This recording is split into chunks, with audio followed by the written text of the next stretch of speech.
good, evil, sin, virtue, the dark side of the force, the light of the force as well. These things are but labels, principal definitions used to enlighten those unaware to their own actions, used to define those who cannot be understood by simple explanations. But to those who have purpose, a reason behind their actions, and words that raise them towards the altar of the world's perspective and views, enabling them to become an arbiter of change. To them, they are but obstacles that must be overcome, challenges to the integrity of their character, and so thus cannot be ignored or dismissed, but faced head-on and only capable of being defeated. In truth, one cannot illusion themselves to such challenges, for they will fall victim to the scrutiny of opinion and their position of influence towards change diminished. The cold hand of tyranny cannot silence these things completely, for all power has its limitations, for it is based upon the boundaries of that which it affects. Righteousness is limited by the ambition of its beholder, vanishing when in the presence of selfishness and greed in the hearts of those who wield it. However, in the hands of one whose heart is true and just, its limits of possibility can be endless and only hindered by the righteous ambitions of its beholder.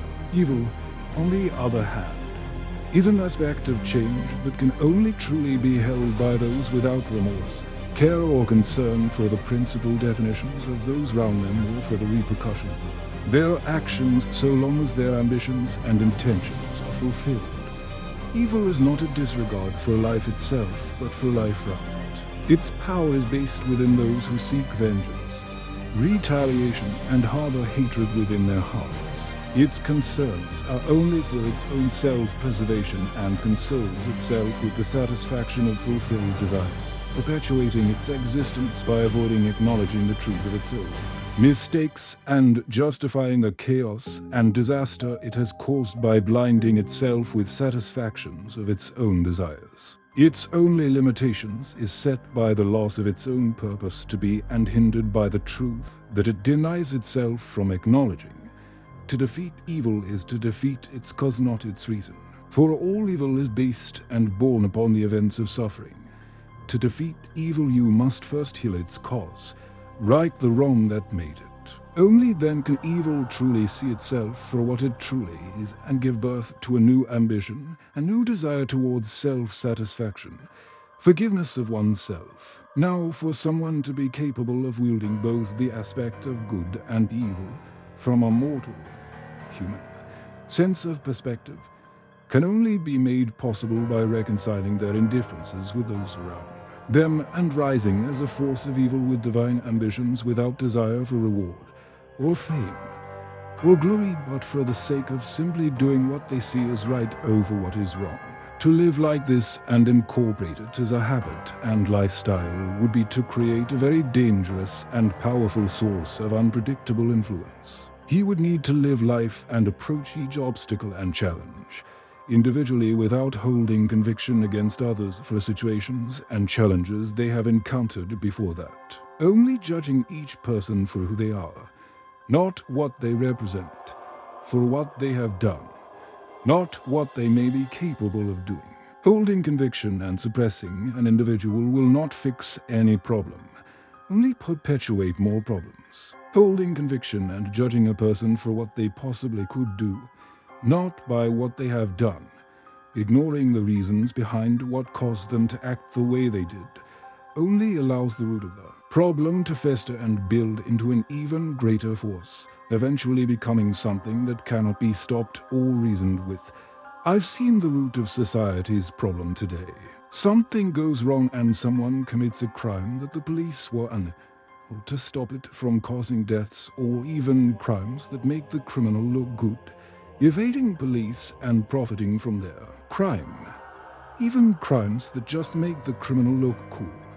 It's not the police or the government that's the problem. It's you, the people in general. You're privileged, influential. Individuals seem to think that using methods of gossip and manipulating the public's emotions to get people's attention. Other gossip gorillas like yourselves, not the general public. You rally and make plans to lobby new laws and create restrictions, implement technology to enforce these restrictions that people won't because they know it is wrong. But machines don't think so. You use them to enforce your idea of a better society, focused on that one problem never happening again. Now, here is where you really have gone wrong, or don't even realize it. The constant fight between cops and criminals has to do with the cops creating something to stop criminals and the criminals turning around and using that object to escape the law or using it towards their benefit. It happens all the time. However, in your case with these radical laws you're setting in place, that the people know are wrong and refuse to help you enforce them. So you place ratifications and bend special circumstances to the laws that don't allow you to put these restrictions in place. In doing so, you open the door for corruption to take advantage of your inhumane methods that cause the suffering of the people by allowing the corporate influences whose only concern are profits and are not concerned with the people's struggles. You allow elements like this to seize control and influence over your system of government, its laws and your position of influence. It's only then do you realize what you've done. Stop the gossip gorilla trend. Stop the self-righteous indignation and realign your approach to these issues.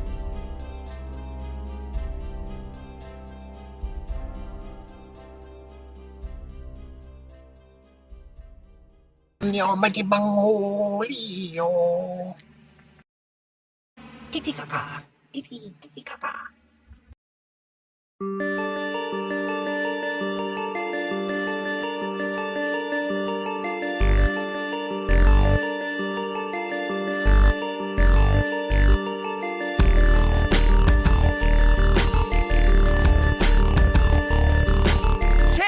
Corner at the bus stop, where my pants drop, selling rock on a pony with a tube top.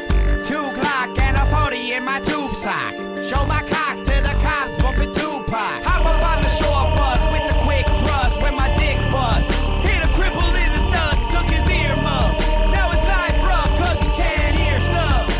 Nigga, what the fuck? When I'm in the club, I get born naked. Rolling with my blood, I get born naked. When I'm buying drugs, I get born naked. Giving people hugs, I get born naked. When I'm walking home, I get born naked. When I'm with my bro, I get born naked. Trying out some dough, I get born naked. When I'm throwing balls, I get born naked. I was just on the bus and some jerk-off came on, wearing no clothes, put his paws on the steering wheel. Scared the hell out of me. How am I supposed to explain that to my daughter?